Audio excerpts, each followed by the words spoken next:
নমস্কার, আমি বর্ণালী। আপনারা আছেন দি ইটার্নাল স্কাই, অনন্ত আকাশের মাঝে, আর নিজের মাঝেও আকাশকে রাখুন।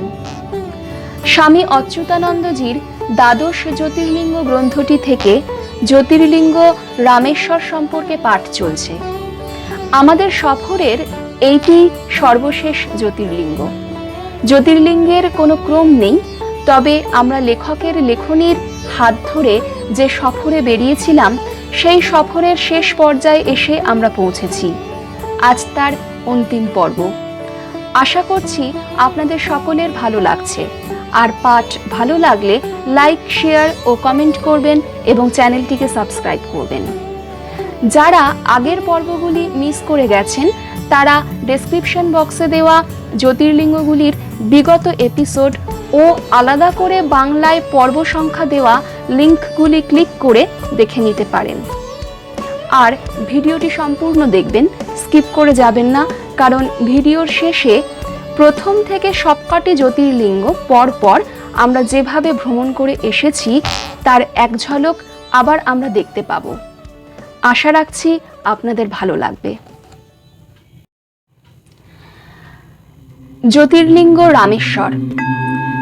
গত পর্বে আমরা শুনেছিলাম যে লেখক রামেশ্বর মন্দির ও দেবী বিশালাক্ষীর মন্দির দেখে সর্বতীর্থকূপের এক অঞ্জলি জল নিয়ে মাথায় দিয়েছেন। এরপর থেকে পাঠ করছি।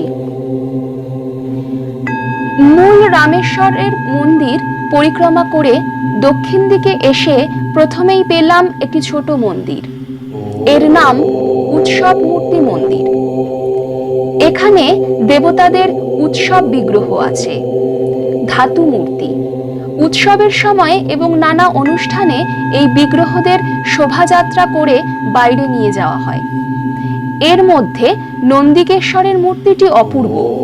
চতুর্ভুজ, দুই হাতে পরশু ও মৃগ এবং অপর দুই হাতে বরাভয়, পায়ের ওপর পা দিয়ে বসা। চত্বরের উত্তর পূর্ব কোণে একটি মন্দিরে দুটি তাম্র নির্মিত নটরাজের সুন্দর মূর্তি আছে। আরেকটি তামার তৈরি নটরাজ মূর্তি আছে থার্ড করিডোরের উত্তর পূর্ব প্রান্তে একটি মন্দিরে। এটি আকারে খুব বড়। এখানে কয়েকটি অন্য মূর্তিও আছে, তার মধ্যে বিষ্ণু মূর্তি অন্যতম। আমরা প্রথম চত্বরের রামেশ্বর পরিক্রমা শেষ করে বাইরের অঙ্গনে তাকে সাষ্টাঙ্গ প্রণাম জানালাম। বন্দে দেবমুমাপতিং সুরগুরুং বন্দে জগৎকারণং বন্দে পণ্যক ভূষণং মৃগধরং বন্দে পশুনাং পতিং বন্দে সূর্য শশাঙ্ক বহ্নি নয়নং বন্দে মুকুন্দ প্রিয়ং বন্দে ভক্ত জনাশ্রয়ঞ্চ বরদং বন্দে শিবং শঙ্করম। এরপর এলাম প্রথম প্রাকারের বাইরে দক্ষিণ দিকে দেবী পার্বতীর মন্দিরে। এখানে তার নাম পর্বতবর্ধিনী। এই দেবীর বৈশিষ্ট্য হল তিনি শিবের দক্ষিণে অধিষ্ঠিতা, আর দেবীর নামটিও নতুন। পর্বতে বর্ধিত হয়েছেন বলে নাকি এই নাম। তবে তাকে দেবী অম্বিকা মাতাও বলা হয়। ইনি রামেশ্বরের শক্তি। মাদুরাতেও দেবী মীনাক্ষী শিবের ডান দিকে। যাই হোক, আমরা দেবী ভগবতীকে প্রণাম জানালাম। কৃপাং কুরু মহাদেবী মণিদ্বীপাধিবাসিনী অনন্তকোটি ব্রহ্মাণ্ড নায়িকে জগদম্বিকে জয় দেবী জগন্মাতর জয় দেবী পরাৎপরে জয় শ্রী ভুবনেশ্বরী জয় সর্বোত্তমোত্তমে। দেবীর মূর্তি ধাতুময়ী। সমস্ত শরীর কাপড় ও ফুলমালায় ঢাকা, শুধু মুখখানি বের করা আছে। করুণা মাখা মায়ের সেই মুখখানি মনের পটে ধরে নিয়ে বাইরে এলাম। এই মন্দিরে আরেকটি বিশেষ দর্শনীয় বস্তু আছে। সেটি পাথরের অথবা ধাতুর বেশ বড় শ্রীচক্র। সিন্দুর কুমকুম লিপ্ত এই শ্রীযন্ত্রে ভক্তেরা দক্ষিণা দিলে কুমকুমাভিষেক করতে পারে। আমরা সেখানে শ্রী যন্ত্রাধিষ্ঠাত্রী দেবী রাজরাজেশ্বরীকে প্রণাম জানিয়ে বাইরে এলাম।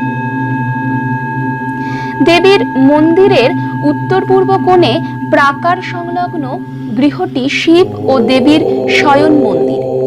প্রতি রাত্রে শৃঙ্গার আরতি শেষে রামেশ্বরের সোনার তৈরি প্রতিনিধি বিগ্রহকে এখানে নিয়ে এসে এবং দেবীর সোনার উৎসব বিগ্রহকে পাশাপাশি দোলনায় রেখে শয়ন দেওয়া হয়। পরদিন ভোরে দুই বিগ্রহকে আবার যথাবিধি উত্থান করিয়ে নিজ নিজ মন্দিরে নিয়ে গিয়ে স্থাপন করে পূজাদি শুরু হয়। দেবীর মন্দিরের দক্ষিণ পশ্চিম কোণে সন্তান গণপতি ও উত্তর পশ্চিম কোণে এক ভক্তের ছোট মন্দির আছে। দেবীর মন্দিরের পূর্ব দিকে একটি নাট মন্দিরের মতো আছে। এর গায়ে পাথরের অপূর্ব মূর্তি খোদাই করা। এরা প্রধানত দেবীর সহচরী আবরণ দেবী। এদের নাম আদিলক্ষ্মী, শান্তনা লক্ষ্মী অর্থাৎ সন্তান লক্ষ্মী, গজলক্ষ্মী, ধান্যলক্ষ্মী, ধনলক্ষ্মী, জয়লক্ষ্মী, ঈশ্বরী লক্ষ্মী ও বীর লক্ষ্মী। মণ্ডপের উত্তর দিকে 8টি স্তম্ভে খোদিত দেবীরা হলেন মননমণি, মাহেন্দ্রী, কৌমারী, রাজরাজেশ্বরী, লক্ষ্মী, কালী, চামুণ্ডী ও দ্বারপালিকা। দক্ষিণ দিকের স্তম্ভে আছেন দ্বারপালিকা, শিবদুর্গা, মননমণি, বাগীশ্বরী, সেতুপতি, কদম্বথেবর, প্রধানী ভুবনেশ্বরী ও অন্নপূর্ণা। দেবীর সহচরীদের এই মণ্ডপটির নাম শুক্রবার মণ্ডপ। এখানে শুক্রবার শক্তি পূজার প্রশস্ত দিন। প্রতি শুক্রবার দেবীদের পূজা হয়। এই মণ্ডপের পাশের সত্যামৃত তীর্থ কূপটি 22টি কূপের অন্যতম। এবার পশ্চিমের দ্বারপথে দ্বিতীয় করিডোর থেকে বাইরে এলাম। প্রথমেই দক্ষিণ পশ্চিম কোণে একটি বড় চৌবাচ্চার ধারে এসে দাঁড়ালাম। চারধার বাঁধানো, সিঁড়ি দিয়ে নিচ পর্যন্ত নামা যায়। এর নাম সেতু মাধব তীর্থ। বহু প্রাচীন এই কুণ্ডটির সঙ্গে একটি কাহিনীও জড়িয়ে আছে। এর উত্তর দিকে রাস্তার ওপারে আছে সেতু মাধবের মন্দির। একে শ্বেত মাধবও বলা হয়। প্রাচীনকালে মাদুরার রাজা পুণ্যনিধি একবার এই তীর্থে এসেছিলেন ও রামেশ্বর দর্শনের পর শ্রী বিষ্ণুর প্রীত্যর্থে একটি যজ্ঞ করেন। ভগবান নারায়ণ তার ভক্তি পরীক্ষা করার জন্য লক্ষ্মীকে একটি অসহায় কন্যার ছদ্মবেশে রাজার কাছে পাঠিয়ে দেন। রাজা বিষ্ণুমায়ায় আচ্ছন্ন হয়ে অনাথা মেয়েটিকে নিজের মেয়ের মতো আদর যত্নে পালন করতে থাকেন। বিষ্ণু একদিন এক বৃদ্ধ ব্রাহ্মণের বেশে এসে হাজির হন এক বাগান বাড়িতে, যেখানে ওই কুমারী কন্যা বাস করেন। তিনি ওই কুমারীর হাত ধরে তার সঙ্গে আলাপ শুরু করেন। কন্যার সহচরীদের মারফত খবর পেয়ে রাজা ওই বাগানে এসে বৃদ্ধ ব্রাহ্মণকে দেখে ক্রুদ্ধ হন এবং তাকে শৃঙ্খলাবদ্ধ করে রামেশ্বরের মন্দিরের এক ঘরে বন্দি করে রাখেন। সেই রাত্রে রাজা স্বপ্নে দেখেন বিষ্ণু স্বয়ং শৃঙ্খলে বাঁধা আর তার পাশে তারই পালিতা কন্যা লক্ষ্মী রূপে দাঁড়িয়ে আছেন। তিনি ঘুম থেকে উঠে তার পালিতা কন্যাকে যথারীতি তার শয্যাতেই দেখতে পেয়ে পরদিন সকালে কন্যাকে নিয়ে মন্দিরে গিয়ে দেখেন সত্যিই বিষ্ণু শৃঙ্খলাবদ্ধ হয়ে দাঁড়িয়ে আছেন।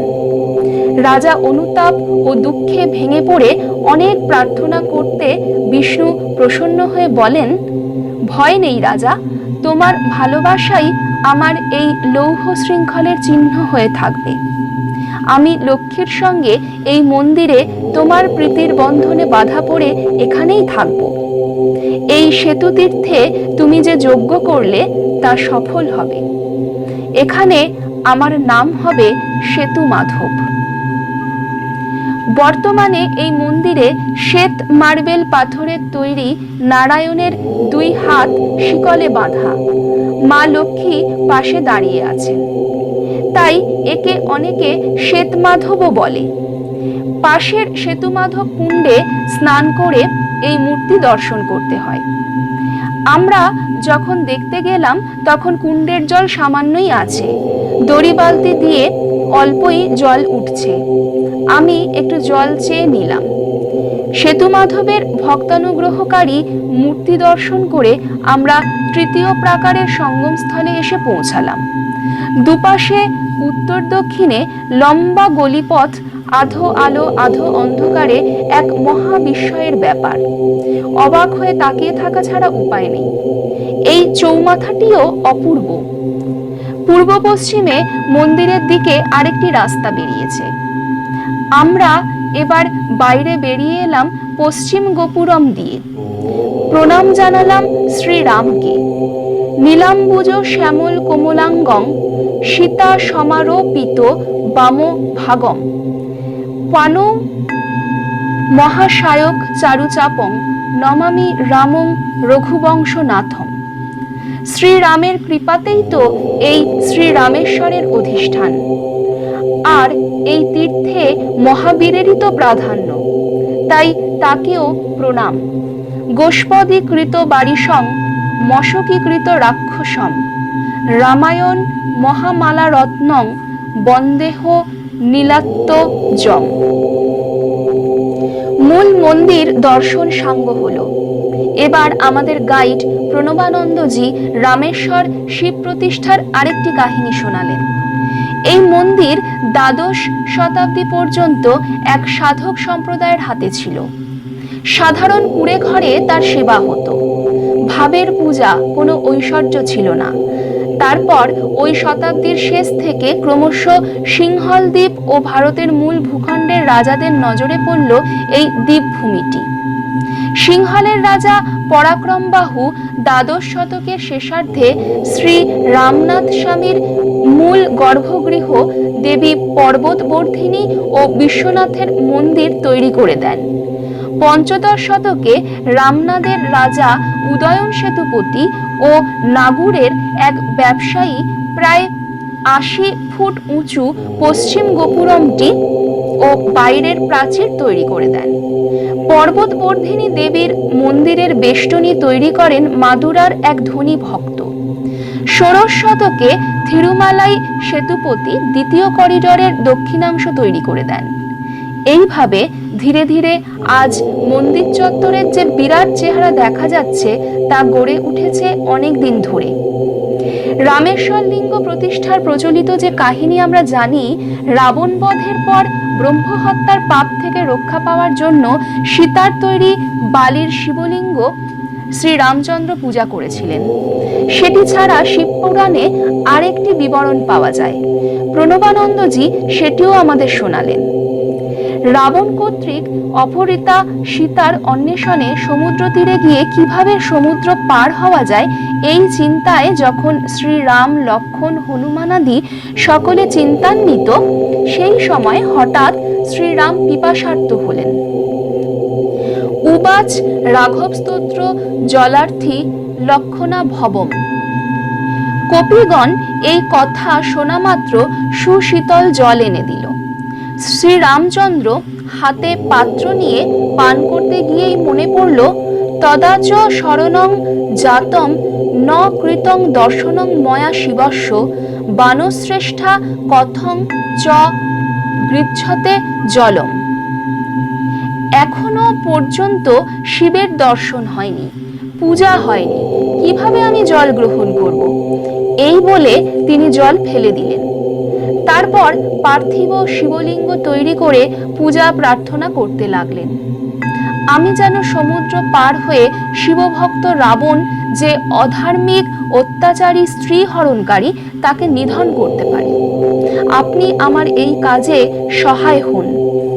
শ্রীরামের পূজা প্রার্থনায় প্রসন্ন হয়ে শিব সেখানে আবির্ভূত হয়ে তাকে জলপান করতে দিলেন ও জয় হোক বললেন। শ্রীরাম তখন শিবকে বললেন, লোকানাং উপকারার্থং পাবনায় শিবং তয়া স্থাতব্যং অত্র দেবেশ করুণাসাগর প্রভো। এই প্রার্থনায় শিব সম্মত হয়ে লিঙ্গরূপেই সেখানে অধিষ্ঠিত হলেন। আর রামেশ্বরশ্চ নামনা বই প্রসিদ্ধ জগতিতলে, রামেশ্বর নামে পৃথিবী খ্যাত হলেন। প্রণবানন্দজির বলা এই নতুন কাহিনীটি অভিনব, কিন্তু শিবপুরাণের কথা শুনে না মানার উপায় ছিল না। সবশেষে তিনি জানালেন দ্বাদশ জ্যোতির্লিঙ্গের দুটি সমুদ্র তীরে, সোমনাথ ও রামেশ্বর, নদী তীরে তিনটি, বিশ্বেশ্বর, ত্রম্বকেশ্বর ও মহাকাল, পর্বতের ওপরে চারটি, কেদারেশ্বর, মল্লিকার্জুন, ওঙ্কারেশ্বর ও ভীমাশঙ্কর, আর সমভূমিতে তিনটি, বৈদ্যনাথ, ঘৃষ্ণেশ্বর ও নাগেশ্বর। এরপর তিনি আমাদের নিয়ে গেলেন আরেকটি তীর্থে। 1897 খ্রিস্টাব্দে স্বামী বিবেকানন্দ বিশ্ব বিজয় করে শ্রীলঙ্কার জাফনা থেকে ভারতের মাটিতে এই রামেশ্বরের পাম্বান বন্দরে প্রথম পদার্পণ করেন 26শে জানুয়ারি। সেদিন এখানের জেটিতেই তাকে সংবর্ধনা দেওয়া হয় রামনাথবাসী ও রামনাদের রাজা ভাস্কর সেতুপতির পক্ষ থেকে। সেদিনই তিনি রাজার অতিথি ভবনে একটু বিশ্রাম করে রামেশ্বর মন্দিরে আসেন জ্যোতির্লিঙ্গ রামেশ্বর দর্শনে। মন্দির দর্শন, পূজা পরিক্রমার পর তিনি মন্দিরের বহির্দ্বারে একটি বিখ্যাত ভাষণ দেন। বর্তমানে সেই জায়গাটিতে একটি স্তম্ভ নির্মাণ করে পাথরের গায়ে সেই ভাষণের কিছু অংশ ইংরেজিতে খোদাই করে রাখা আছে। তার শুরুটা অপূর্ব। প্রেমই ধর্মের সার কথা, ধর্ম অনুষ্ঠানে নয়, অনুরাগে। যদি কেউ শরীর মনে পবিত্র না হতে পারে, তবে তার মন্দিরে আসা নিরর্থক। ভগবান মহাদেব সেই সব শুদ্ধ শরীর মনের অধিকারীদের প্রার্থনা শোনেন। 28শে সেপ্টেম্বর 1963 ভারতের তৎকালীন রাষ্ট্রপতি ডক্টর সর্বপল্লী রাধাকৃষ্ণন এই স্তম্ভটির আবরণ উন্মোচন করেন। এরপর আমরা যে বাড়িটিতে স্বামীজি বিশ্রাম নিয়েছিলেন, রাজার অতিথি ভবনের সেই একতলার ঘরটিতেও গেলাম। দেওয়ালের গায়ে একটি শ্বেতপাথরের ফলকে সেই দিনের কথা স্মরণ করা হয়েছে। ঘরখানি খুব অযত্নের সঙ্গেই পড়ে আছে।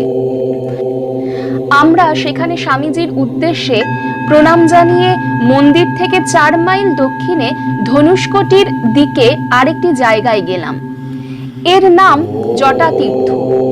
শ্রী রামচন্দ্র রাবণকে বধ করার পর রামেশ্বর দর্শনের আগে এই তীর্থে এসে তার বনবাসের সাক্ষী জটা ধুয়ে ফেলেন ও পাপ খালনের জন্য কিছু অংশ এখানে ছিঁড়ে ফেলেন।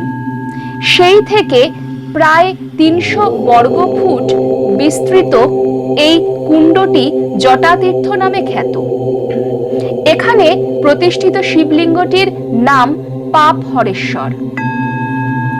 জটাতীর্থে স্বামী প্রণবানন্দ স্বামীজির আদর্শে অনুপ্রাণিত হয়ে স্থানীয় দরিদ্র জেলেদের জন্য বিবেকানন্দ কুডেল নামে একটি সুন্দর প্রতিষ্ঠান গড়ে তুলেছেন।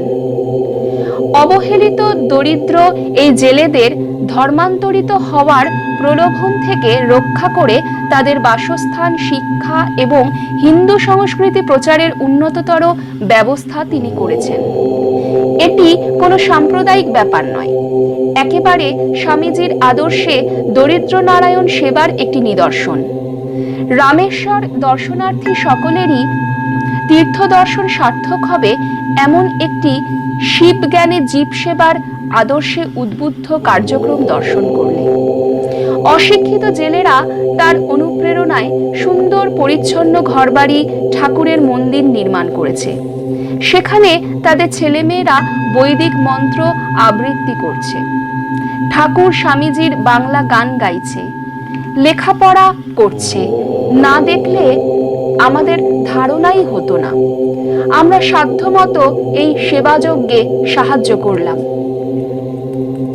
প্রণবানন্দজিকে বিদায় জানিয়ে আমরা এবার বাসে উঠব।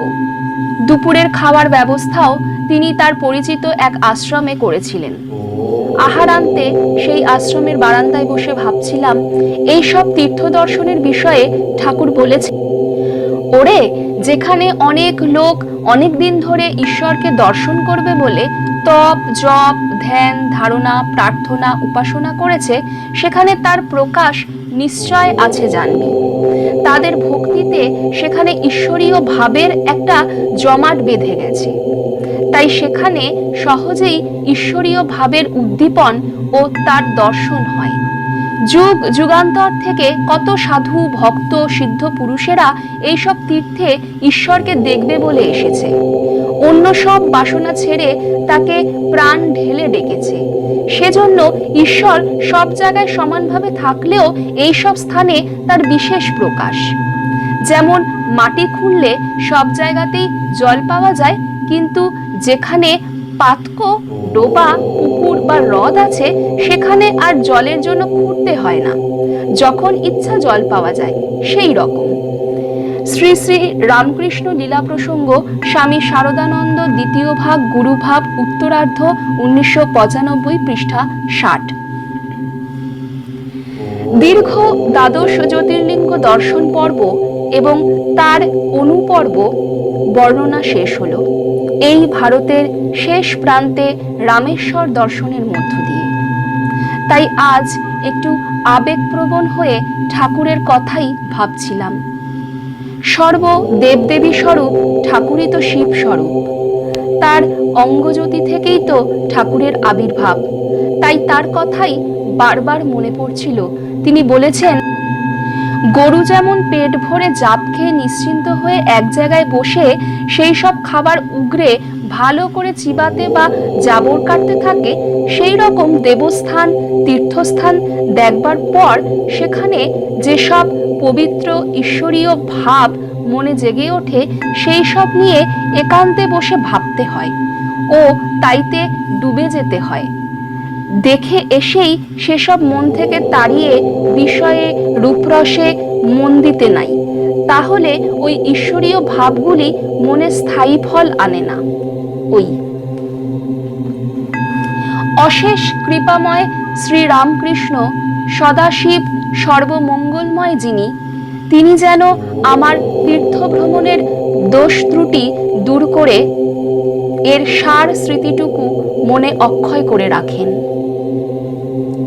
করচরণ কৃতং বাক্যায়জং কর্মজং বা শ্রবণনয়নজং বা মানসং বাহপরাধম বিহিতম বিহিতং বা সর্বমেতৎ ক্ষমস্য জয় জয় করুণাব্ধে শ্রী মহাদেব শম্ভো তব তত্ত্বং ন জানামি কীদৃশহসি মহেশ্বর যাদৃশহসি মহাদেব তাদৃশায় নমো নমঃ।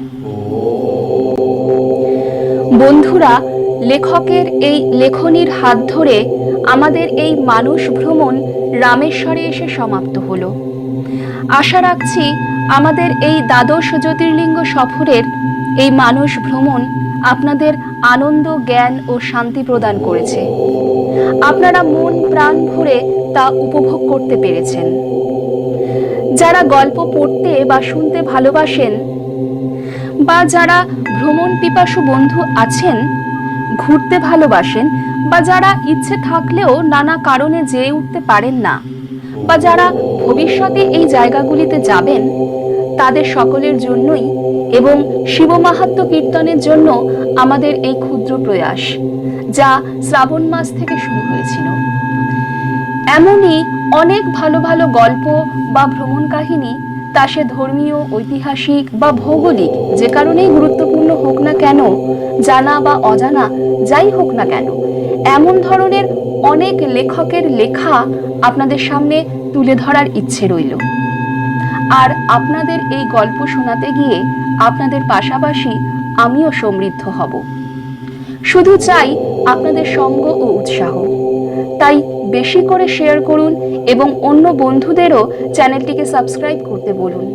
তবেই তো আমরা আরো ভালো কিছু তুলে ধরার কাঠামোটা পাব। আসুন আরো একবার এক ঝলক ভ্রমণ আনন্দের স্মৃতিচারণ করে নিই এই দ্বাদশ জ্যোতির্লিঙ্গ সফরের। নমস্কার।